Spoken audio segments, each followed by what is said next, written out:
નમસ્કાર, ફરીથી સ્વાગત છે તમારું પોસ્ટલ એક્ઝામ કીમાં. આજે આપણે ઓફિશિયલ પોસ્ટલ આર્ટિકલ, આધિકારિક પોસ્ટલ આર્ટિકલ છે એને સમજીશું. તો મેક્સિમમ પ્રયાસ અહીં કરવામાં આવ્યો છે. તો ચેપ્ટર 10 છે, પીઓ guide part 1. All India government service, on service અને સર્વિસ આ ક્યારે લખેલું હોય એના વિશે ડિફરન્સ શું છે એની આપણે આ ચેપ્ટરમાં ચર્ચા કરીશું. તો આગળ વધીએ. ડિસ્ક્લેમર છે, વાંચી જવું. ત્યારબાદ આ ચેપ્ટર છે ને મુખ્યત્વે બે પાર્ટમાં વિભાજન કરવામાં આવ્યું છે. એક છે અધિકારિક પત્રો અને ઉચ્ચ પદાધિકારી અને અધિકારીઓને પત્ર. અધિકારિક પત્રોમાં આપણે all India government service OIGS જોઈશું, ઓન સર્વિસ જોઈશું અને સર્વિસ ક્યાં લખેલું હોય એ જોઈશું. અધિકારી પત્રો શું છે એની ચર્ચા કરીશું. ત્યારબાદ ઉચ્ચ અધિકારી, ઉચ્ચ પદાધિકારી ને જે પત્રો આપણે મોકલીએ છીએ એ કેવી રીતે મોકલીએ છીએ એની ચર્ચા કરીશું. સાથે કેમ્પ બેગ શું છે, સ્પેશિયલ બેગ શું છે અને કેમ્પ આર્ટિકલ શું છે એની ચર્ચા કરીશું. તો શરૂ કરીએ.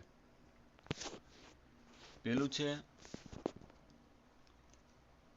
ક્લોઝ 198માં તેની શરતો આપેલી છે. પોસ્ટલ ઓફિશિયલ આર્ટિકલની શરતો આપી છે એમાં. તો ઓફિશિયલ પોસ્ટલ આર્ટિકલ કોને કહેવાય આપણે એ પહેલાં થોડો એક ધાર બાંધીએ કે આપણે એવું લાગે છે કે સરકારી જે પત્રો હોય એ ઓફિશિયલ લેટર હોય, પણ એવું નથી. એની સિવાયના પણ અમુક જે લેટર્સ હોય છે એ મેલ્સ હોય છે એ અધિકારિક હોઈ શકે. ઓકે, તો એ જો સામાન્ય જે પત્રો છે, ઓર્ડિનરી પત્રો જે આપણે રૂટીનમાં જાહેર જનતા જ્યારે પત્ર વ્યવહાર કરે છે એની વાત, અને જે ઉચ્ચ અધિકારીઓ છે જેનું ઉલ્લેખ પીઓ ગાઈડ 1માં આર્ટિકલમાં આપેલો છે, ઓકે, એની વાત છે.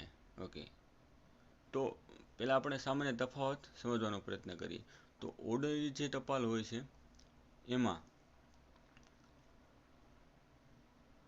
એમાં સેન્ડરનું નામ અને પૂરું એડ્રેસ હોય છે. અહીં શું હોય, ઓફિશિયલ લેટરમાં સેન્ડરનું સાઇન કરવાની હોય છે સેન્ડરે પત્ર પર. ત્યારબાદ નીચે પૂરો હોદ્દો લખવાનો હોય છે અને એમાં સર્વિસ સ્ટેમ્પનો ઉપયોગ કરવાનો હોય છે. ફક્ત સર્વિસ સ્ટેમ્પનો ઉપયોગ કરવાનો હોય છે. ઓકે, તો આ ડિફરન્સ છે. અને બીજો એક ડિફરન્સ તમને એ કહી દઉં છું, પાર્સલ તરીકે ઉપયોગ કરતા હોય, ઓકે, પાર્સલ તરીકે ઉપયોગ કરતા હોય તો આમાં એક ખાસિયત છે. ઓકે, પાર્સલ તરીકે ઉપયોગ કરતા હોય ત્યારે એકથી વધુ સંદેશા વ્યવહાર એટલે કે કમ્યુનિકેશનને મોકલી શકાય છે ઓફિશિયલ આર્ટિકલમાં. જ્યારે આપણે જનતા માટે જ્યારે પાર્સલ તરીકે એ મોકલે ત્યારે ફક્ત એને એક જ કમ્યુનિકેશન સંદેશો મોકલવાનો અધિકાર હોય છે. ઓકે, તો આ તમે સમજ્યા હશો બેઝિક વસ્તુ. ઓકે, તો દરેક સરકારી પત્રો એ ઓફિશિયલ નથી હોતા, બરાબર, એ તમારે મગજમાં યાદ રાખવું. જેમાં OIGS લખ્યું હોય, ઓલ ઇન્ડિયા ગવર્મેન્ટ સર્વિસ, અને સાથે પોસ્ટલ સ્ટેમ્પ લગાડી હોય એવા આર્ટિકલને જ આપણે ઓફિશિયલ પોસ્ટલ આર્ટિકલ તરીકે માન્ય રાખીશું. ચલો ચાલુ કરીએ આપણે હવે. તો ક્લોઝ 198માં તેની શરતો આપેલી છે, બરાબર, કેવી રીતે કરવું છે, કયા કયા અધિકારીઓને કરી શકે. ઓકે,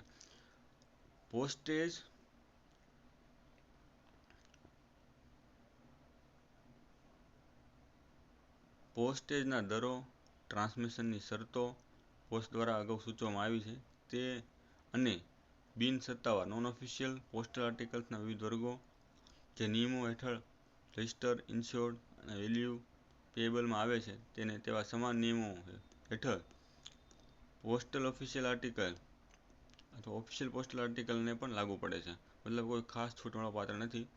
મોટાભાગની વસ્તુઓ સાદી આર્ટિકલ જેવી હોય છે. મતલબ જે નિયમો કે કેવી રીતે પેકિંગ કરવું આપણે અગાઉ જોઈ ગયા. એડ્રેસ ક્યાં લખવું એ આપણે જોઈ ગયા. મતલબ જે નિયમો સાદા પત્રોને લાગુ પડે છે એ જ નિયમો પોસ્ટલ આર્ટિકલને પણ લાગુ પડે છે. એટલા માટે અહીં કોઈ એને ખાસ સુવિધાઓ મળવાપાત્ર નથી. બરાબર. ઓકે. એક સુવિધા મળે કે એને ઓફિશિયલ જે સર્વિસ સ્ટેમ્પ છે એનો ઉપયોગ કરવાનો હક હોય છે. એની સિવાય કોઈ વ્યક્તિ સર્વિસ સ્ટેમ્પનો ઉપયોગ કરી શકે નહીં. ઓકે, આ એક ખાસિયત છે. ત્યારબાદ પાર્સલ તરીકે બુક કરાય ત્યારે એક કરતાં વધુ સંદેશા મોકલી શકાય છે. અહીં યાદ રાખવું ખાસિયત. બરાબર. એની ત્યારબાદ આગળ સરકારી અધિકારી અને તેમની કચેરી વચ્ચે નોટ્સ, ઓર્ડર્સ, ડ્રાફ્ટ લેટર્સ, ફેર કોપીઝ ધરાવતી ફાઇલો સેન્ડર તરીકે પત્રો, પેકેટ્સ અથવા પાર્સલ તરીકે પોસ્ટ કરી શકાય છે. ઓકે. ઓફિશિયલ આર્ટિકલ પછી ભલે તે પોસ્ટેજ પ્રીપેડ હોય કે ન હોય, જ્યારે સર્વિસ પોસ્ટેજ સ્ટેમ્પ સેવાનો ઉપયોગ કરવા માટે નીચે મુજબ લખેલું હોવું જોઈએ. ધારો કે ઓફિશિયલ આર્ટિકલ ન હોય, સરકારી એમનામ એને પોસ્ટ કરે છે ત્યારે પણ નીચેની શરતોનું પાલન થવું જોઈએ. તો એ શરતો શું છે એ જોઈએ આપણે. ચલો, તો પહેલાં તો તમને સર્વિસ સ્ટેમ્પ અહીં આપણે બતાવ્યો છે. Service stamp sample service stamp છે. જો અહીં ઇન્ડિયા લખ્યું છે, અહીં સર્વિસ લખ્યું છે, સત્યમેવ જયતે, ₹5નું સર્વિસ સ્ટેમ્પ, શાસકીય. Okay, service stamp. બરાબર. તમે સમજી ગયા છો. આ સર્વિસ સ્ટેમ્પ છે. તમને આઈડિયા આવે કે સર્વિસ સ્ટેમ્પ શું છે. મતલબ તમે 2 વર્ષથી કામ કરો છો મિનિમમ, જે ગાળો છે એનો, તો તમને આઈડિયા છે સર્વિસ સ્ટેમ્પ શું છે. તો છતાં પણ આપણે અહીં પ્રયત્ન કર્યો છે કે તમે અહીં સર્વિસ સ્ટેમ્પ જોઈ શકો. ઓકે. ત્યારબાદ આ પત્ર છે, પોસ્ટ કાર્ડ. સર્વિસ આ પણ આગળ આવશે આપણે, તો તમે જોઈ લો સર્વિસ પોસ્ટ કાર્ડ કેવું હોય. સર્વિસ પોસ્ટ કાર્ડ છે. ઓકે, સર્વિસ પોસ્ટ કાર્ડ આવા લગભગ હવે કોઈ લગભગ યુઝ નથી કરતું. અહીં સેમ ટુ સેમ અહીં જુઓ તમે, અહીં પૈસા આપ્યા છે એના, એ સર્વિસ લખ્યું છે. ઓકે. તો આવા પોસ્ટ કાર્ડ ઉપર પછી તમારે OIGS લખવાની જરૂર રહેતી નથી કે OIGS, કેમ કંઈ જે રેવન્યુ મતલબ આ કેવું હોય પોસ્ટ કાર્ડમાં છાપેલું હોય. આપણું જે પોસ્ટ કાર્ડ જે 50 પૈસાનું આવે છે એવું જ અહીં સર્વિસ પોસ્ટ કાર્ડ છે. બરાબર આવી. ઓકે, આને કહેવાય સર્વિસ પોસ્ટ કાર્ડ. આમાં પણ OIGS કે સર્વિસ કે એવું કંઈ વસ્તુ લખવાનું રહેતું નથી. અહીં ઓટોમેટિક સર્વિસ લખાયેલું આવેલું હોવાથી. ઓકે, ચલો આગળ વધીએ. ચલો, અધિકૃત સરકારી અધિકારીઓ દ્વારા પોસ્ટ કરવામાં આવે ત્યારે ઓન ઇન્ડિયા ગવર્મેન્ટ સર્વિસ, ટૂંકમાં એ લોકો OIGS લખતા હોય છે. તમને આઈડિયા હોવો જોઈએ. બરાબર. તો OIGS ક્યાં લખાય, સર્વિસ ક્યાં લખાય અને ઓન સર્વિસ ક્યાં લખાય. ઓકે, તો જોઈએ આપણે. જ્યારે અધિકૃત સરકારી અધિકારીઓ દ્વારા લખવામાં આવે ત્યારે શું લખવામાં આવે? OIGS, all India government service લખવામાં આવે છે. અને અન્ય અધિકૃત લોકો હોય એને સિવાયના, જો અહીં લખ્યું છે અન્ય એટલે મતલબ શું, એ કોઈ સ્પેસિફિક નથી, પણ એની સિવાયના જે લોકો યુઝ કરવામાં આવે છે ત્યારે ઓન સર્વિસ સુપર સબસ્ક્રિપ્શન લખાતું હોય. સુપર સબસ્ક્રિપ્શનનો મતલબ શું? તો કે ઉપરના ભાગ મથાળા ઉપર જે છોટ લખવામાં આવે એને શું કહેવાય? Super subscription. Superscription. Okay, superscription. તો તમે સમજ્યા હશો OIGS ક્યાં લખાય અને ઓન સર્વિસ ક્યાં લખાય. સરકારી જે અધિકૃત અધિકારીઓ છે લખતા હોય, તેનું નામ છે લિસ્ટમાં, એને on India government service OIGS તરીકે શોર્ટમાં એ લોકો OIGS લખતા હોય છે. બાકીના એની સિવાયના ઓન સર્વિસ. ચલો આગળ વધીએ. આર્ટિકલ મોકલનાર અધિકારી અથવા હેડ ક્લાર્ક અથવા તેની ઓફિસના અધિક્ષક અથવા અન્ય જવાબદાર અધિકારી કે જેમની ડિસ્પેચિંગની ફરજ છે તેમની આર્ટિકલના નીચેના ડાબે ખૂણે, જો યાદ રાખવું, અહીંથી પ્રશ્નો બની શકે, ક્યાં? આર્ટિકલના નીચેના ડાબા ખૂણે હસ્તાક્ષર હોવા જોઈએ. સત્તાવાર હોદ્દો કેવો હોવો જોઈએ? પૂર્ણ હોવો જોઈએ. સપોર્ટેડ, સમર્થિત હોવો જોઈએ. મતલબ આખો હોદ્દો લખવો જોઈએ. ટૂંકમાં ના ચાલે. SDM ના ચાલે. બરાબર. અથવા DM લખ્યું હોય, DM district magistrate, collector. Okay, તો એવું પણ ના ચાલે, આખું લખવું પડે તો આઈડિયા આવે. સર્વિસ પોસ્ટ કાર્ડ, જો આ સર્વિસ પોસ્ટ કાર્ડની વાત આવી. સર્વિસ પોસ્ટ કાર્ડ આગળ આપણે સર્વિસ પોસ્ટ કાર્ડ જોયું, તમે ફરીથી એકવાર ચેક કરી લેજો. પોસ્ટેજ સ્ટેમ્પ ઊભા રહેલો હોય. જો એમાં પોસ્ટેજ સ્ટેમ્પ કેવો ઊભા રહેલો હોય? આપણે જે 50 પૈસાનું જે કવર આવે છે, સોરી પોસ્ટ કાર્ડ આવે છે એમાં કેવું હોય? નોર્મલ પોસ્ટ કાર્ડ, એમાં પણ 50 પૈસા ઊભા રહેલા, મતલબ ઉપસી આવ્યા હોય. બરાબર, ઉપાસ આવેલો હોય ઉપસાવેલ હોય તો એમાં સર્વિસ લખ્યું હોય, સર્વિસ મતલબ તો કવરમાં જ તે, ઓકે. તો એવા સુપરસ્ક્રિપ્શન આવા પોસ્ટકાર્ડ પર આવશ્યક નથી. મતલબ ઉપર આપણે કેમ OIGS અને ઓન સર્વિસ લખ્યું તો એવું લખવાની જરૂર નથી, કેમ કે સર્વિસ મોટા એ શું છે પહેલાંથી જ સર્વિસ પોસ્ટકાર્ડ છે, એટલા માટે એના પર OIGS કે ઓન સર્વિસ લખવાની જરૂર રહેતી નથી. સમજી ગયા છો તમે? ચલો ત્યારબાદ પોસ્ટ માસ્ટર સામાન્ય રીતે જાણીતા સંક્ષિપ્ત હોદ્દા માન્ય રાખી શકે, બરાબર. સંક્ષિપ્ત હોદ્દા એને પોસ્ટ માસ્ટરને એવું લાગે, SPMને એવું લાગે કે DM છે એ યોગ્ય છે તો ડિસ્ટ્રિક્ટ મેજિસ્ટ્રેટને માન્ય રાખી શકે, પરંતુ કોઈ અધિકારી એ હોવાનો દાવો ના કરી શકે કે હું સાચો છું ને આ જ રાખો તમે, બરાબર, આ ચાલ છે, એવું કરી શકે નહીં. એ ઓથરાઇઝ છે પોસ્ટ માસ્ટર, સબ પોસ્ટ માસ્ટર, ઓકે. તો અને આવા હોદ્દા સંપૂર્ણ લખેલા હોવા આવશ્યક છે, બરાબર. પોસ્ટ માસ્ટર ઉપર ડિપેન્ડ કરે છે એમને કેવા કે જાણે છે, ઓકે. આ વસ્તુ તમે સમજી ગયા છો.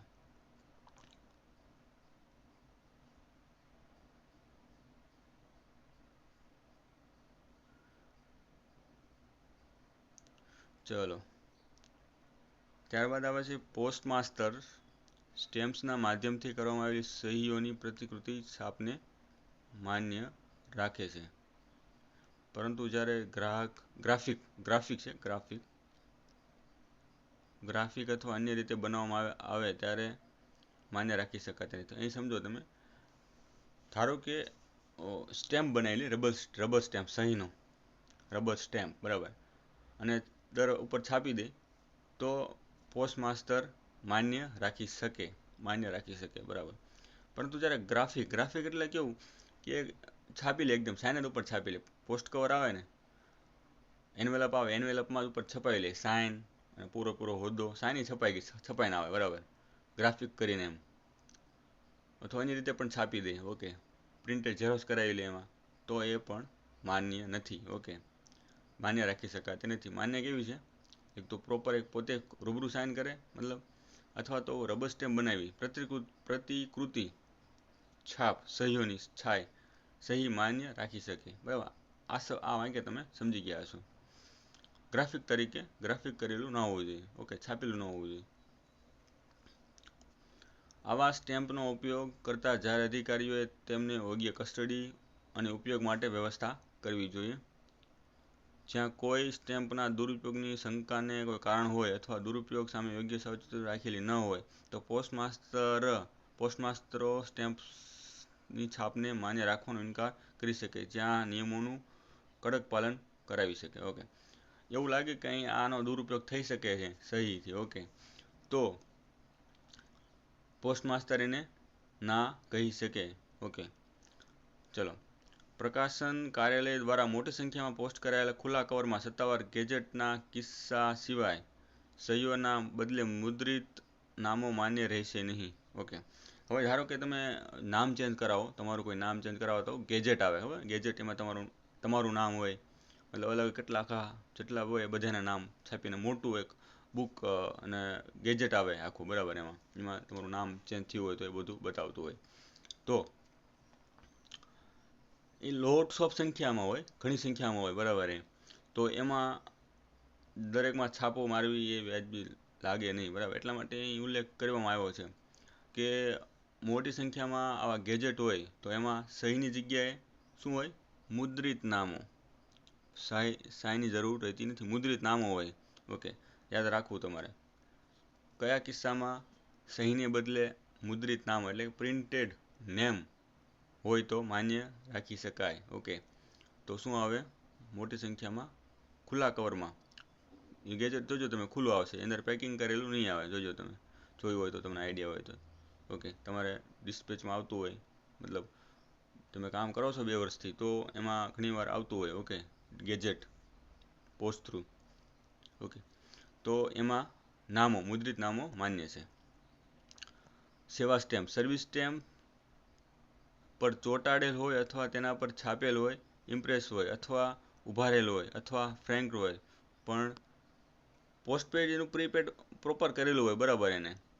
એને સર્વિસ સ્ટેમ્પ પણ લગાડેલી હોય અથવા એના પર છાપેલું હોય, જેમ કે આપણે સર્વિસ પોસ્ટકાર્ડમાં જોયું હતું, એ છાપેલ હતી, બરાબર, ઇમ્પ્રેસ હતી, મતલબ છાપેલ હતી, અથવા ઉભારેલ હોય જે સર્વિસ કવરમાં, અને ફ્રેન્કિંગ હોય. ઓકે, તો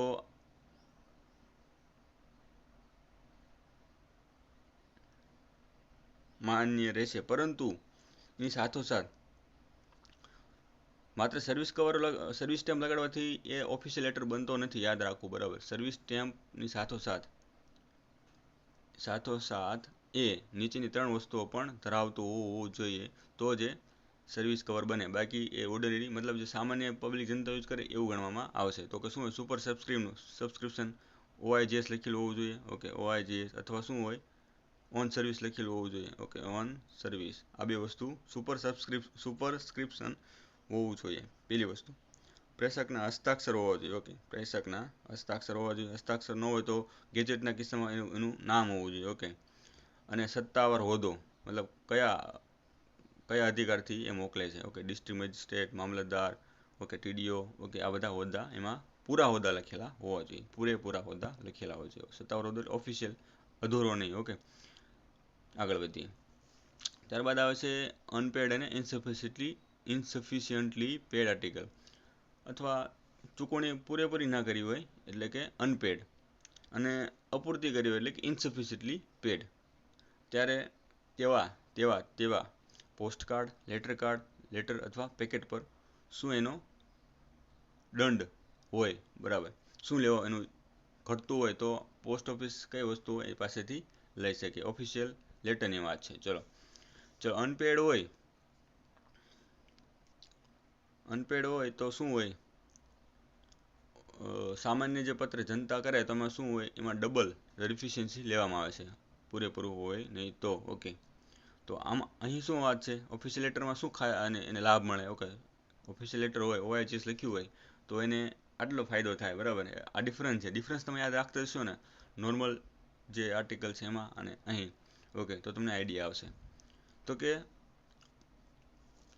જે અનપેડ પૂરેપૂરું પેડ નથી કર્યું એના પર જે પ્રીપેડ રેટ છે એ લાગુ પડશે. ઓકે, કેવો રેટ? Prepaid rate. મતલબ ધારો કે 10 રૂપિયા છે કોઈ આર્ટિકલના, તો એને 10 રૂપિયા જ ચૂકવવા પડશે. જેટલો વજનને જે રૂલિંગ પહેલાં જે લાગુ પડે છે, આપણે વાત કરી ચૂક્યા, નોર્મલ છે, એ જ રૂલિંગ અહીં પણ લાગુ પડશે. કે 5 રૂપિયાની જો એને પોસ્ટેજ સ્ટેમ્પ લગાડવાની હોય તો એના પર 5 રૂપિયાનો સર્વિસ સ્ટેમ્પ લાગેલો હોવો જોઈએ. ન લાગ્યો હોય તો આપણે 10 રૂપિયાની પાસેથી વસૂલ કરવાના રહેશે. ઓકે, એ કેવી રીતે? પોસ્ટેજ સ્ટેમ્પમાં નહીં, પરંતુ સર્વિસ સ્ટેમ્પના સ્વરૂપમાં. ઓકે, જો ઇન્સફિશિયન્ટલી, મતલબ અધૂરું પૂરું હોય, 5 રૂપિયાનો સ્ટેમ્પ, પોસ્ટેજ નહીં, સર્વિસ સ્ટેમ્પ લાગેલો હોવો જોઈએ, પરંતુ એની જગ્યાએ 3 રૂપિયા લગાડે તો મતલબ 2 રૂપિયા લેવાના થયા. તો નોર્મલ જે આપણે જાહેર જનતાનું જે પોસ્ટલ આર્ટિકલ હોય એમાં શું કરીએ? આપણે ડબલ લગાડીએ, 3ની જગ્યાએ એનો 6 રૂપિયા એને ચાર્જ કરીએ, ડબલ. પરંતુ અહીં શું થશે? ડિફિશિયન્સી, જે ઘટે છે એટલું જ લેવાનું. 3 રૂપિયાની પોસ્ટેજ સર્વિસ સ્ટેમ્પ લગાડી છે તો 2 રૂપિયા ઘટે છે, તો 2 રૂપિયા આપણે એની પાસેથી લઈશું. ઓકે, અને ફરજિયાત જો એ લોકોએ પાર્સલથી બુક કરવું હોય તો ફરજિયાત એને પોસ્ટેજ સ્ટેમ્પની પૂર્વ ચૂકવણી કરવી આવશ્યક છે. તો ન કરે તો એ મોકલવામાં આવશે નહીં. ઓકે, આ વસ્તુ યાદ રાખવી. પાર્સલ અથવા પોસ્ટેજની પૂર્વ ચૂકવણી ફરજિયાત છે, એ આપણે વાત કરી ચૂક્યા કે પાર્સલ હોય તો એની ચૂકવણી ફરજિયાત છે. કલમ 200 હેઠળ એમાં એક તેમની યાદી આપી છે કે હકદાર અધિકારીઓ કોણ. ઓકે, અને ઓફિશિયલ આર્ટિકલ સેવા પોસ્ટેજ સ્ટેમ્પનો ઉપયોગ કરવા માટે હકદાર છે. મતલબ કયા લોકો પોસ્ટલ સર્વિસ સ્ટેમ્પનો ઉપયોગ કરી શકે, અથવા ઓફિશિયલ આર્ટિકલ્સનો ઉપયોગ કોણ કરી શકે, એની માહિતી શેમાં છે? આર્ટિકલ 200માં. એ આખું લિસ્ટ છે એનું. ઓકે, તો એ કંઈ યાદ રાખવાની જરૂર છે નહીં પરીક્ષા માટે. ઓકે, તો જો પોસ્ટ કરવામાં આવેલ આર્ટિકલ સરકારી સેવા, સત્તાવાર ફરજો, સરકાર કે સંસ્થાના ઓફિશિયલ વ્યવસાયને લગતા હોય. ઓકે, આ કલમમાં તેની યાદી આપી છે. ત્યારબાદ એક વસ્તુ બીજી પણ યાદ રાખવા જોઈએ, અહીંથી તમારે પ્રશ્ન બની શકે. જો બ્લેક કલરમાં જે હાઇલાઇટ કર્યું છે, રજા પર હોય કોણ લોકો એનો ઉપયોગ કરી શકે નહીં. તો રજા પર હોય અને રિટાયર્ડ થઈ ગયેલા હોય એ લોકોને સર્વિસ સ્ટેમ્પ ઉપયોગ કરવાનો અધિકાર નથી. આ યાદ રાખી લેવું તમારે, અહીંથી પ્રશ્ન બની શકે. ઓકે, આ ચેપ્ટર એવું છે કે આપણે આપણા દરરોજના ઉપયોગમાં મતલબ થોડું ઘણું આવતું હોય પણ અંદાજ નથી હોતો, બરાબર, આખા કન્સેપ્ટનો ખ્યાલ નથી હોતો, તો આ ચેપ્ટર શીખવું આવશ્યક છે.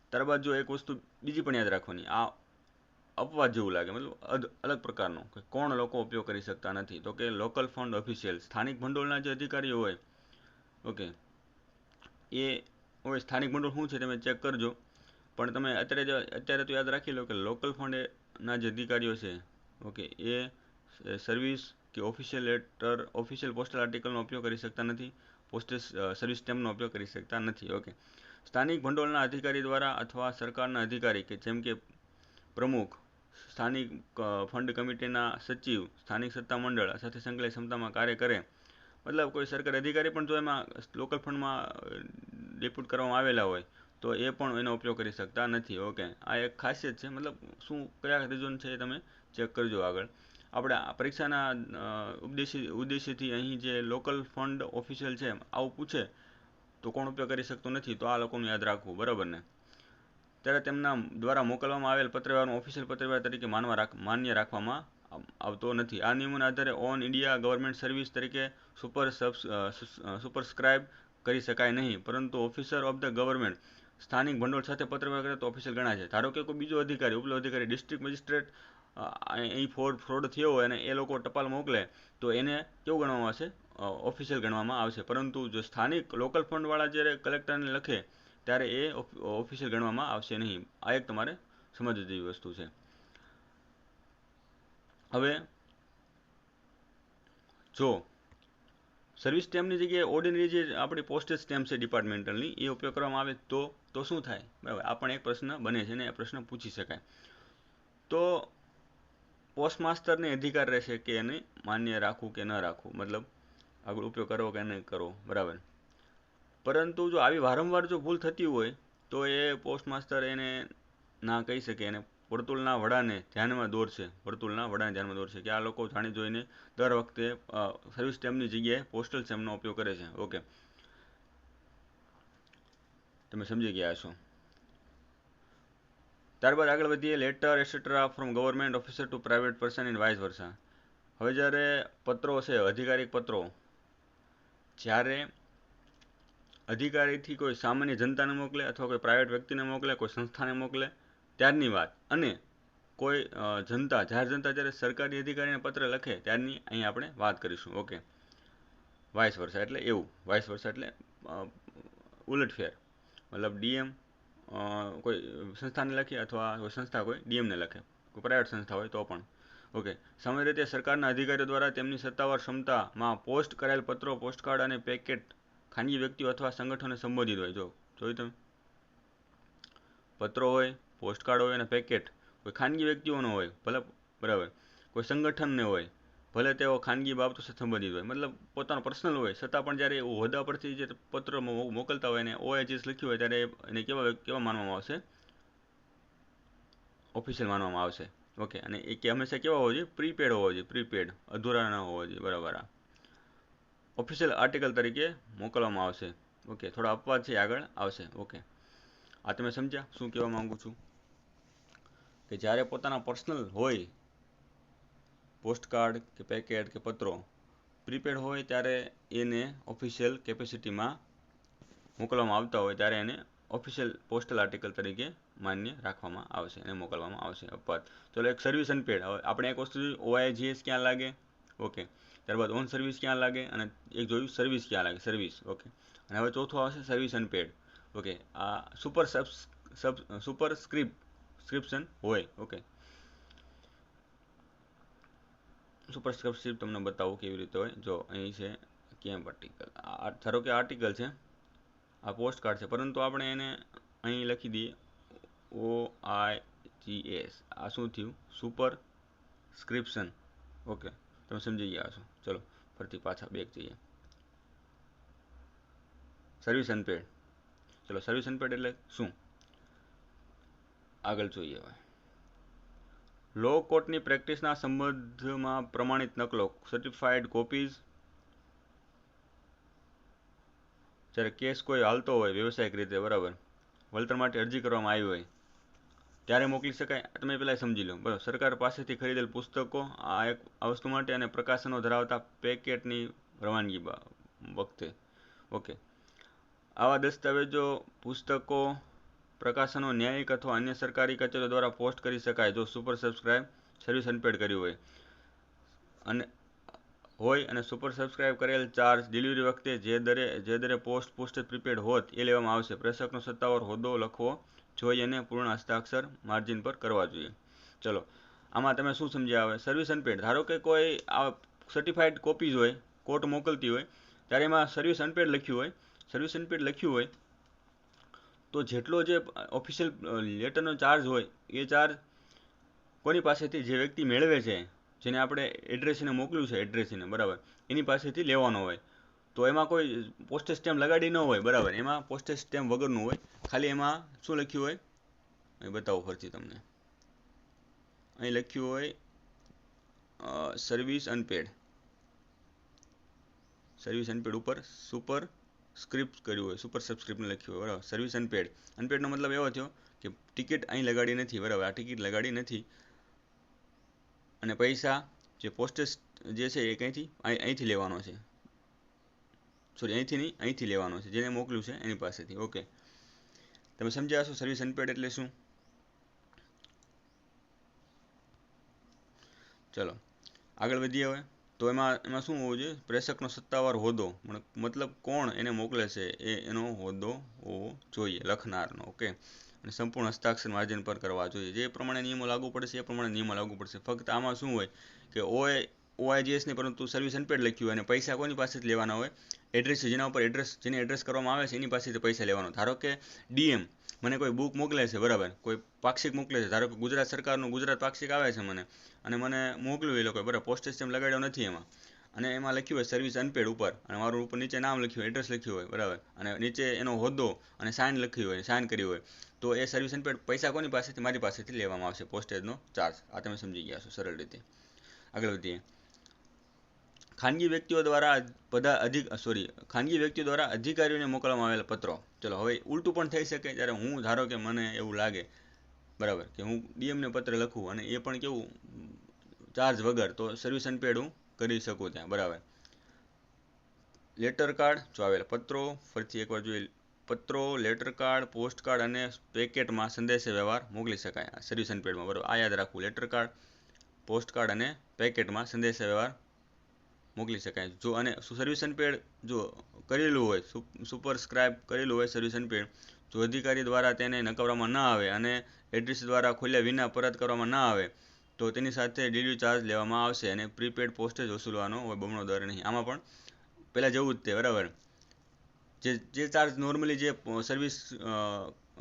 સર્વિસ ઓફિશિયલ લેટરમાં જે ચાલે છે એ જ અહીં લેવાનો હોય છે, બમણો નહીં. ઓકે, ધારો કે મેં હવે DMને સર્વિસ અનપેડ લખીને મોકલું તો જે ચાર્જ એનો લાગશે એ DM પાસેથી લેવાનો રહેશે. ઓકે, પરંતુ એના માટે મોકલેલ અધિકારીના સંપૂર્ણ સત્તાવાર હોદ્દાને સંબોધવું જોઈએ. ડિસ્ટ્રિક્ટ મેજિસ્ટ્રેટ આખે પૂરું લખવું જોઈએ, અથવા કલેક્ટર સર એવું લખીને સંબોધિત કરવું જોઈએ.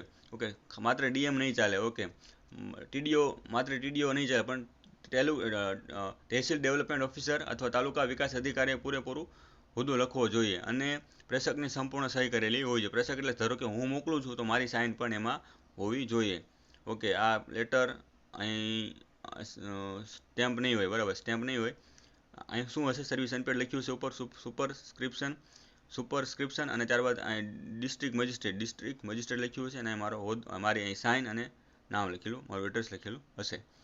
પાર્સલ પર પોસ્ટેજની પૂર્વ ચૂકવણી ફરજિયાત છે. આ પ્રમાણે પાર્સલથી જો મોકલું હું તો એ માન્ય રહેશે નહીં. મારે એને ફરજિયાત સર્વિસ અનપેડ હું કરી શકું નહીં. ઓકે, યાદ રાખો. આવું પૂછી શકે કે શેનું સર્વિસ અનપેડ થઈ શકે નહીં, તો કે પાર્સલ ઉપરનું. ઓકે, અહીંથી પ્રશ્ન બની શકે. What favourite topic.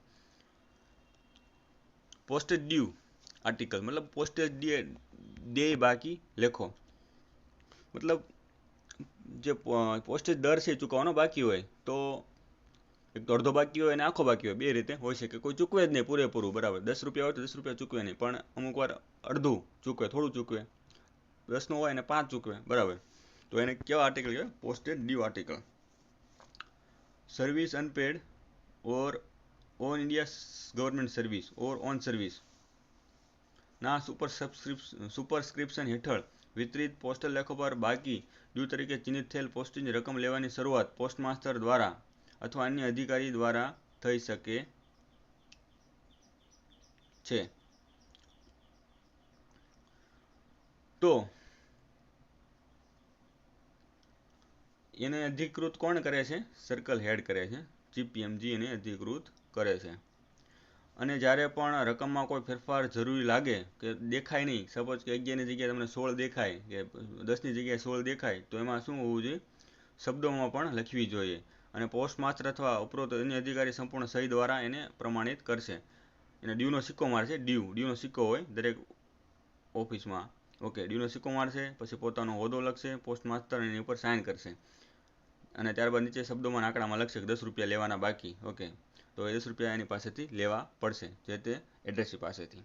મોકલનારની સંપૂર્ણ સહી બરાબર હોય તો સરકારના અધિકારીઓ આર્ટિકલ લેવા અને ઉપરોક્ત સુપરસ્ક્રિપ્શન હેઠળ તેમને સંબંધિત બાકી પર ડ્યુ લેવા કોઈ પણ પોસ્ટેજ ચૂકવણી માટે બંધાયેલા છે. બરાબર, આ એક યાદ રાખવું.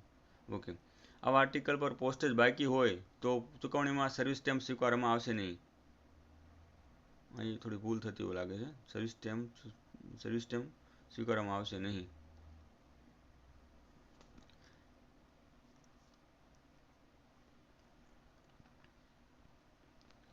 આગળ, કોરસ્પોન્ડન્સ ઓફ પ્રેસિડેન્ટ.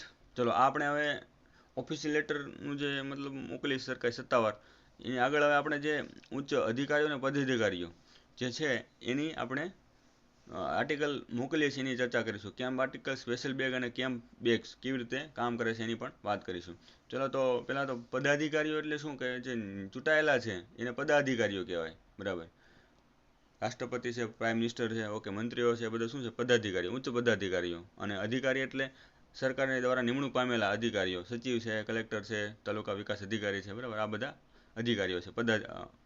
ઓકે, તો રાષ્ટ્રપતિ, ઉપરાષ્ટ્રપતિ અને કેન્દ્ર સરકારના મંત્રીઓ અને સરકારના ઉચ્ચ અધિકારીઓ જ્યારે પ્રવાસ પર હોય, પોતાના હેડક્વાર્ટરથી મતલબ બહાર ગયા હોય, અમેરિકા ગયા હોય કે દિલ્હીથી જો હેડક્વાર્ટર છોડી અને તમિલનાડુમાં ગયા હોય, ઓકે, તો આવા કિસ્સામાં જ્યારે પ્રવાસ પર હોય ત્યારે તેમનું મુખ્ય મથક બદલાય ત્યારે પોસ્ટ ઓફિસ આર્ટિકલને અધિકારીઓ સુધી પહોંચાડવા માટે શ્રેષ્ઠ પ્રયાસો કરશે. મતલબ મેક્સિમમ એના પ્રયાસો કરશે કે આર્ટિકલ એમને ત્યાં કેમ્પ પર મળે. ઓકે, તો કેમ્પ આર્ટિકલ શું છે, સ્પેશિયલ બેગ શું છે, અને શિબિર બેગ એટલે કે કેમ્પ બેગ, ગુજરાતી પણ યાદ રાખવું અને ઇંગ્લિશ પણ યાદ રાખવું. ઓકે, શું છે એ વિશે આપણે ચર્ચા કરીશું. કેમ્પ આર્ટિકલ એટલે એવું આર્ટિકલ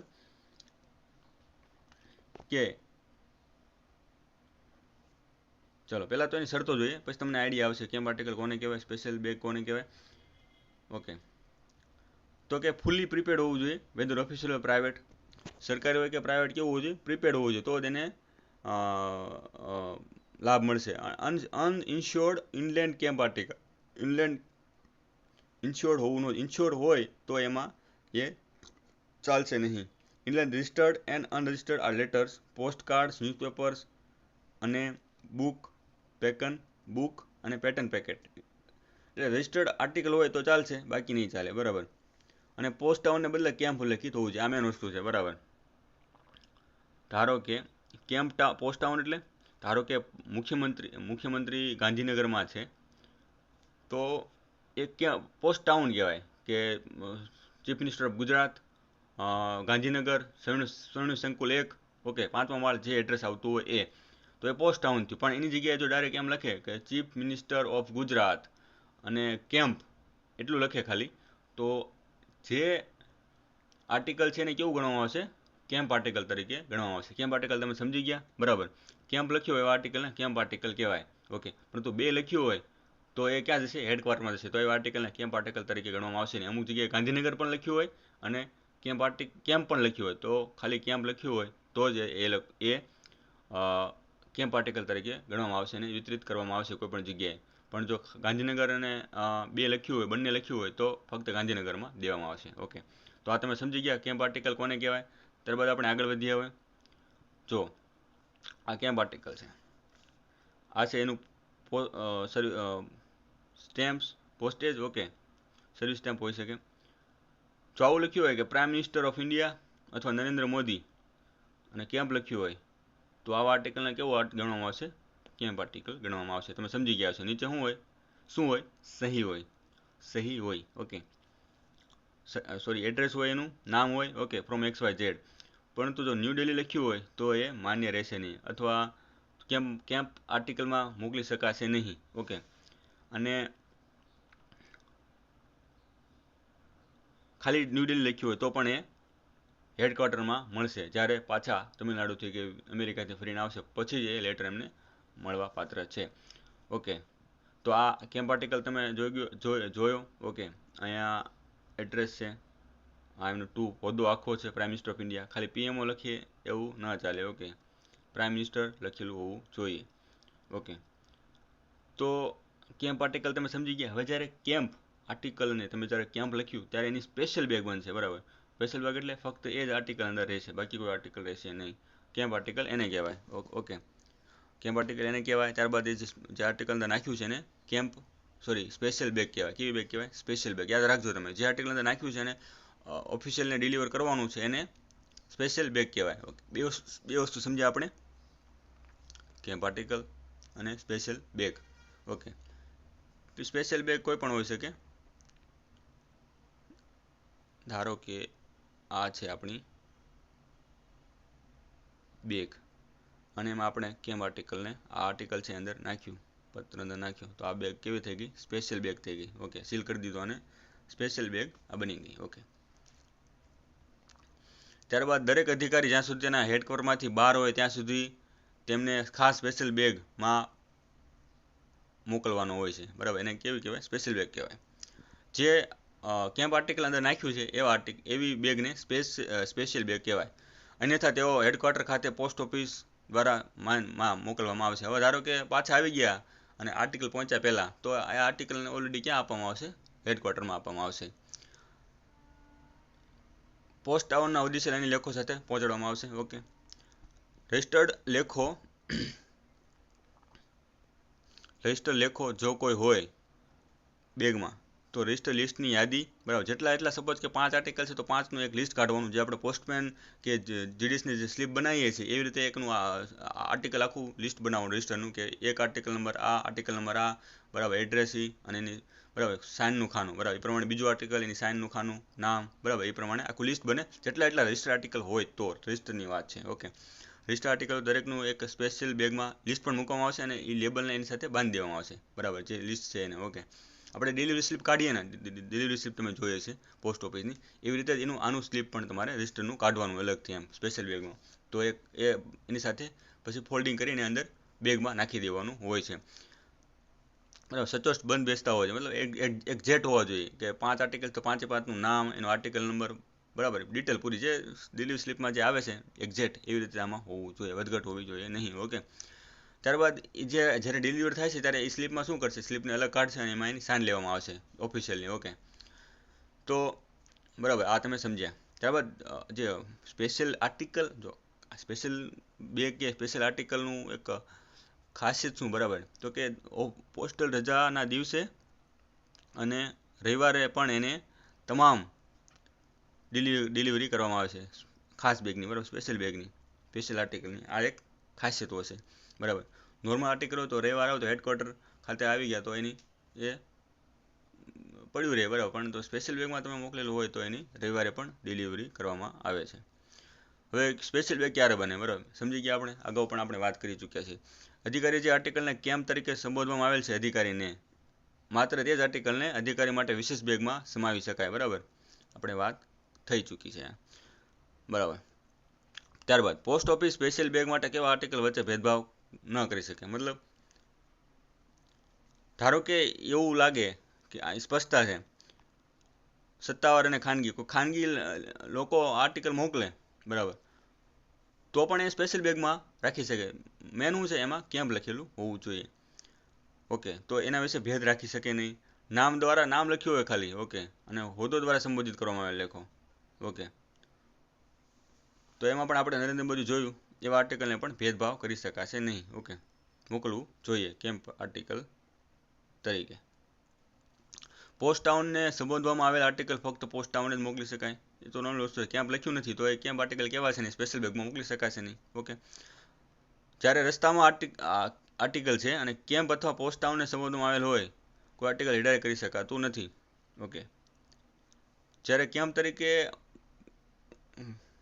આર્ટિકલને રજૂ કર્યું છે અને રસ્તામાં એમ કહેવામાં આવે કે આને આ આર્ટિકલ રિડાયરેક્ટ કરવું છે મારે, તો રિડાયરેક્ટ કરી શકાતું નથી. ઓલરેડી એમાં કેમ્પ આર્ટિકલ છે તો ઓલરેડી જ્યાં હશે ત્યાં જ એ ડિલિવર થવાનું છે. ઓકે, તો કોઈ સમજવા જેવી વસ્તુ છે નહીં આમાં. ઓકે, પાર્સલ, મની ઓર્ડર, ઇન્શ્યોર્ડ લેખો, વીપીપી લેખો અથવા કે જેના પર કોઈ પોસ્ટેજ ચાર્જ ડ્યુ હોય તેવા કોઈ પણ આર્ટિકલને ખાસ બેગમાં વિતરિત કરી શકાશે નહીં. જો સ્પેશિયલ બેગ જ છે એનામાં, બરાબર. સ્પેશિયલ સુવિધા તમને ક્યારે મળે? જ્યારે તમે પૂરેપૂરો પોતાની ફરજો નિભાવી હોય, મતલબ પૂરેપૂરું પોસ્ટેજ સ્ટેમ્પ કે સર્વિસ સ્ટેમ્પ લગાડી હોય ત્યારે તમને એ સુવિધાનો લાભ મળે. ઓકે, તો એ ન કર્યું હોય તો તમને લાભ મળી શકે નહીં. ઓકે, પાર્સલનું તમે મની ઓર્ડર, વીપીપી લેખો જેના પર કોઈ ચાર્જ ડ્યુ હોય તેવા આર્ટિકલને સ્પેશિયલ બેગમાં મૂકી શકાતા નથી. ઓકે, તેથી આવા આર્ટિકલ જો કેમ્પ તરીકે સંબોધવામાં આવ્યો હોય અથવા પોસ્ટ ટાઉન ઉમેર્યા વિના without addition of post town તરીકે સંબોધવામાં આવ્યો હોય તો તેને હેડક્વાર્ટર પર મોકલવામાં આવે છે. ઓકે, ચલો એને મોકલવામાં તો આવે છે, સ્પેશિયલ બેગમાં નહીં, પણ હેડક્વાર્ટર સાથે ડાયરેક્ટલી મોકલવામાં આવે છે. હેડક્વાર્ટર. હવે તમે કેમ્પ આર્ટિકલ જોયું, સ્પેશિયલ બેગ જોયું, અને હવે આપણે જોઈશું camp bag. Special bag. Special bag શું છે? જ્યારે મોકલવાનું હોય, ઓકે, ત્યારે શું હોય? કેમ્પ સ્પેશિયલ બેગ બને. પણ જ્યારે અધિકારી જ્યારે કોઈ સંસ્થા અથવા કોઈ વ્યક્તિને મોકલે કેમ્પમાંથી, જ્યારે કેમ્પમાં હોય ત્યારની વાત છે, ત્યારે જે મોકલે તેને કેમ્પ બેગ કહેવામાં આવે. કેવું કહેવામાં? Camp bag. જ્યારે આપણે અહીંથી મોકલીએ કેમ્પમાં ત્યારે શું કહેવાય? સ્પેશિયલ બેગ કહેવાય. આ તમને તફાવત સ્પષ્ટ હોવો જોઈએ, અન્ડરસ્ટેન્ડિંગ તમારું હોવું જોઈએ. આ પ્રકારના પ્રશ્નો પૂછશે. ઓકે, કે કેમ્પ બેગ ક્યારે મોકલી શકાય, સ્પેશિયલ બેગ ક્યારે મોકલી શકાય, ઓકે, કોણ મોકલી શકે, બરાબર, આવા પ્રકારના પ્રશ્નો બને છે. ઓકે, ઓફિસ ફાઇલો, અન્ય સત્તાવાર કાગળો પર ઉચ્ચ અધિકારી કેમ્પમાં હોય, બરાબર, શબ્દ તમે પકડજો, કેમ્પમાં હોય જેમને આ નિયમો લાગુ પડે છે, બરાબર, તેમને દ્વારા મોકલી શકાય. આવી ફાઇલો અને કાગળો પ્રેષક દ્વારા પૂરી પાડવામાં આવેલ બંધ બેગમાં હોવા જોઈએ. પાર્સલ, એર પાર્સલ અથવા લેટર મેલ દરેક બુક કરેલ કેમ્પ બેગ તરીકે મોકલવામાં આવે છે, બરાબર. પાર્સલ તરીકે બુક કરાયેલ કેમ્પ બેગ સપાટી રૂટ, સરફેસ રૂટ દ્વારા મોકલવામાં આવશે, એર થ્રુ નહીં. અને 10 કિગ્રા વજનવાળા પાર્સલ પર ચૂકવપાત્ર પોસ્ટેજ રજિસ્ટ્રેશન ફી સાથે આકસ્મિક ચાર્જ ₹16 વસૂલવામાં આવે છે, મેક્સિમમ 10 કિલો સુધી. ધારો કે તમારું 2 કિલોનું આર્ટિકલ હોય છતાં પણ 10 કિલોનો ચાર્જ તમારી પાસેથી લેવામાં આવશે. ઓકે, 10 કિલોનો ચાર્જ લેવામાં આવશે. તો શું વસ્તુ લાગશે એને? એક તો પોસ્ટેજ ચૂકવવું પડશે, અને રજિસ્ટ્રેશન ફી ચૂકવવી પડશે, અને આકસ્મિક ચાર્જ ₹16 લેવા પડશે. ઓકે, તમે સમજ્યા? એક તો જ્યારે પાર્સલ તરીકે બુક કરાય, અપવાદ છે, પાર્સલ તરીકે બુક કરવામાં આવે ખાસ, અને તો તેને સપાટી રૂટ દ્વારા મોકલવામાં આવશે અને 10 કિગ્રાનો ચાર્જ લેવામાં આવશે, ભલે તે 2 કિલોનો પણ કેમ નથી. ઓકે, 2 કિલો હોય તો 10 કિલોનો ચાર્જ, 3 કિલોનો હોય તો 10 કિલોનો ચાર્જ, મેક્સિમમ કેટલો? 10 કિલો સુધી જ મોકલી શકે. હવે ધારો કે તમે 10 કિલો ઉપર મોકલો અને તમે 10 કિલોનો ચાર્જ લો તો એ માન્ય નથી. મેક્સિમમ એની 10 કિલો સુધીની લિમિટ છે. ઓકે, પાર્સલ તરીકે બુક કરાયેલ કેમ્પ બેગ કોઈ બેગની અંદર બંધ કર્યા વિના અન્ય બધી મેલ સાથે કેમ્પ બેગ બનાવીને મોકલવામાં આવે છે. ઓકે, તો કોઈ અલગથી જ હોય, બરાબર, કેમ્પ બેગ લખ્યું તો કેમ્પ બેગ જ રહેશે. ઓકે, સ્પેશિયલ ધારો કે ગૃહમંત્રી સાહેબ કોઈ જુનાગઢમાં કોઈ કેમ્પ બેગ મોકલે છે તો સ્પેશિયલ કેમ્પ બેગમાં જ મોકલવામાં આવશે, બરાબર.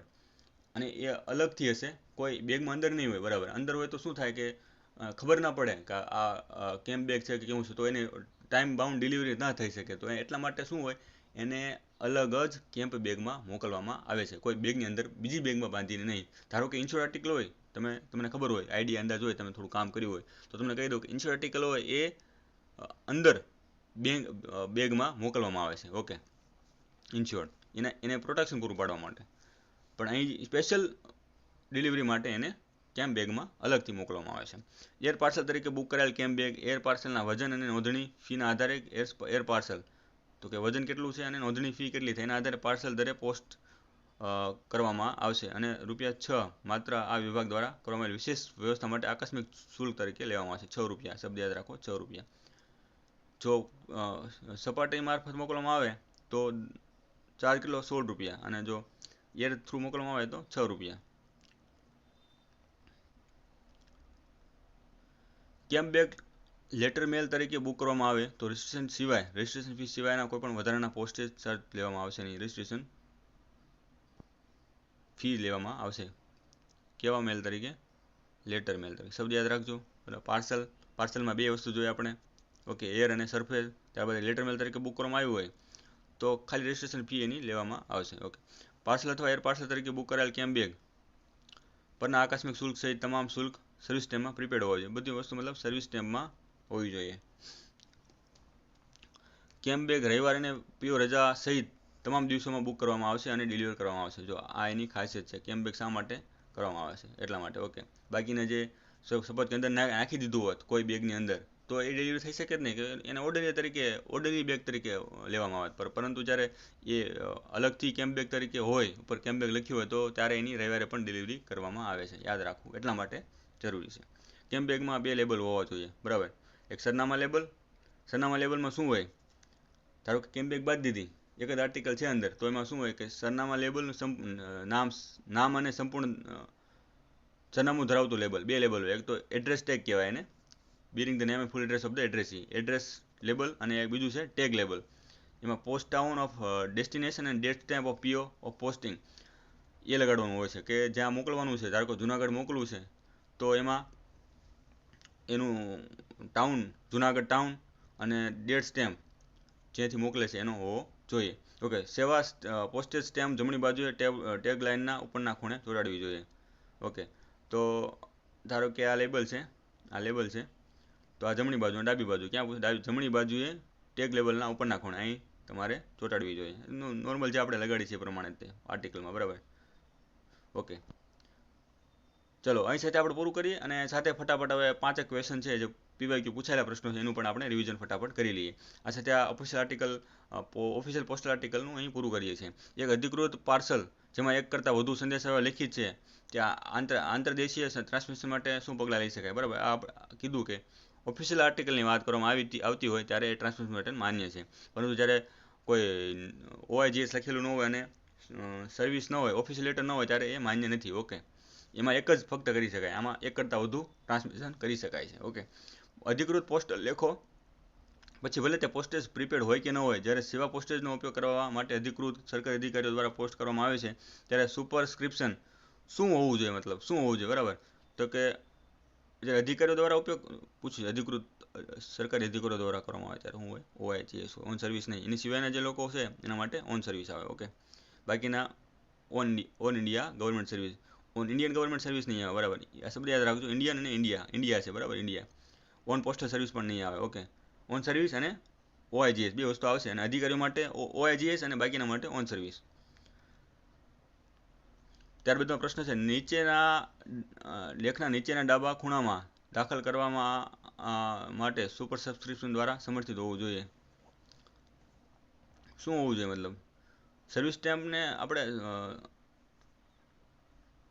ઓફિશિયલ લેટર તરીકે મોકલવું હોય તો શું હોય? હસ્તાક્ષર અને સત્તાવાર હોદ્દો, પૂરો હોદ્દો, બરાબર, અડધો હોદ્દો નહીં. ઓકે, હસ્તાક્ષર અને પૂરો હોદ્દો. નામ ક્યારે આવે? જ્યારે ગેજેટ વાળું મેં તમને કીધું ને, ગેજેટ, ત્યારે સાઇન ન હોય અને પ્રિન્ટેડ હોય લોટ્સ ઓફ સંખ્યામાં હોય ત્યારે નામ પૂરેપૂરું નામ હોવું જોઈએ. ઓકે, અને એડ્રેસ હોવું જોઈએ.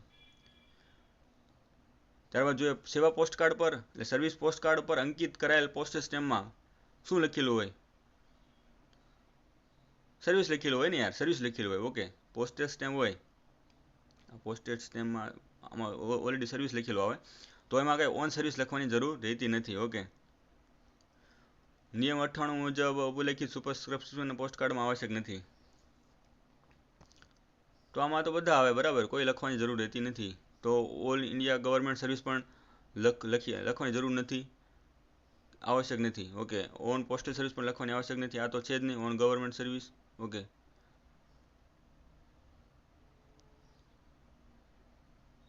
ચલો, તો આમાં કોઈ મતલબ ઓન સર્વિસ લખવાની જરૂર રહેતી નથી. ઓકે, જ્યારે પોસ્ટેડ પ્રીપેડ ન હોય ત્યારે સત્તાવાર લેટર કાર્ડની ડિલિવરી પર શું ચાર્જ થાય છે? પ્રીપેડ દર, બરાબર. જે મતલબ જે રેગ્યુલર જે ચાર્જ છે એ ચાર્જ લેવામાં આવશે, ડબલ લેવામાં આવશે નહીં. ઓકે, પ્રીપેડ દર, જે મતલબ પ્રીપેડ પહેલાંથી જે બાકી જે નિશ્ચિત કરેલો દર છે એ લેવામાં આવશે. જ્યારે પોસ્ટેજ અપૂરતી રીતે પ્રીપેડ હોય ત્યારે સત્તાવાર પોસ્ટ કાર્ડની ડિલિવરી પર શું પોસ્ટેજ ચાર્જ થાય છે? ડિફિશિયન્સી એટલે જેટલું બાકી છે, જેટલું ઘટે છે એટલું લેવામાં આવશે, પૂરેપૂરો દરની. ડબલ ધ ડિફિશિયન્સીની ડબલ ક્યારે આવશે? જ્યારે અનઓફિશિયલ આર્ટિકલ હોય, મતલબ કોઈ ઓફિશિયલ આર્ટિકલ ન હોય ત્યારે ડબલ ધ ડિફિશિયન્સી લેવામાં આવશે. ઓકે, પ્રીપેડ દર ક્યારે લેવામાં આવશે? જ્યારે પૂરેપૂરું ચૂક્યું ન હોય ત્યારે. અને ડિફિશિયન્સી ક્યારે લેવામાં આવશે? જ્યારે અપૂરતું ચૂક્યું હોય ત્યારે. ઓકે, આવું કોઈ છે નહીં. ઓકે, ડી વાળો ઓપ્શન સી એ જવાબ આવશે આનો સાચો. સત્તાવાર લેખો મોકલતી વખતે કયા પર પોસ્ટની પૂર્વ ચૂકવણી ફરજિયાત છે? તો એ આપણે 2-3 વખત આપણે આગળ ચર્ચા કરી. Once again. ઓકે, પાર્સલ ઉપર. ત્યારબાદ સર્વિસ સ્ટેમ્પનો ઉપયોગ કરવા માટે હકદાર અધિકારીઓના સંદર્ભમાં નીચેનામાંથી કયું વિધાન ખોટું છે? નિવેદન ખોટું છે. ઓકે, તો કે કંટ્રોલ ઓફ ઇમિગ્રન્ટ લેબર, આખું લિસ્ટ છે, બરાબર, કોણ વાંચે? Okay, the secretary medical council of India, the secretary મતલબ ઉચ્ચ અધિકારીઓ છે તો હશે જ તે. ઓકે, અહીં લખ્યું છે તમામ અધિકારીઓ જે રજાઓ પર છે તે. એ આપણે ચર્ચા કરી કે રજાઓ પર હોય એ અધિકારી ઉપયોગ કરી શકે નહીં, બીજા કોણ ના કરી શકે? રિટાયર થઈ ગયા હોય એ ઉપયોગ ના કરી શકે. સ્થાનિક ભંડોળના અધિકારીઓ દ્વારા મોકલવામાં આવેલ પત્ર વ્યવહાર, જેમ કે સ્થાનિક ફંડ સમિતિના પ્રમુખ અથવા સચિવ આવો પત્ર વ્યવહાર કરે તો એ કેવો ગણવામાં આવશે? તો કે અધિકૃત પત્ર વ્યવહાર માનવામાં આવશે? ના, બરાબર, ન માનવામાં આવે, નહીં માનવામાં આવે. ત્યારબાદ સી, અધિકૃત પત્ર વ્યવહાર જેમાં માત્ર લેટર મેલ ટ્રાન્સફર પરવાનગી છે એવું કાંઈ નથી. અધિકૃત પત્ર વ્યવહાર જે માત્ર બીજા વર્ગના મેલ ટ્રાન્સમિશનની પરવાનગી છે એવું કાંઈ નથી. એ લોકોને અધિકૃત માનવામાં આવશે નહીં. ઓકે, એ ખાસ હતું, આપણે જોયું હતું એ. અધિકૃત છેલ્લો પ્રશ્ન છે, ત્યારબાદ આપણે પૂરું કરીશું.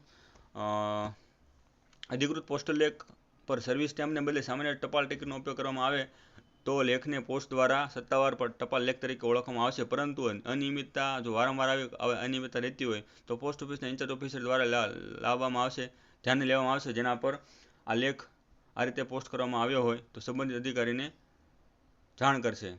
પરંતુ વારંવાર આવું થતું હોય તો એની જાણ કોને કરવી જોઈએ? બરાબર, એ પહેલાં એમ કહેશે કે તમે ભાઈ આવી ટિકિટ ન લગાડો, છતાં પણ એ લોકો માને નહીં તો સર્કલ હેડને CPMGને એની જાણ કરશે. ઓકે, યાદ રાખવું, એસપીને નહીં, ઇન્સ્પેક્ટર નહીં, પોસ્ટ માસ્ટરને નહીં, પરંતુ સર્કલ હેડ CPMGને એની જાણ કરશે. તો આ સાથે આપણે મસ્ત રીતે એક super video official postal article પર બનાવ્યો છે. ઓકે, તો જોવાનું ચૂકતા નહીં. Thank you so much for watching.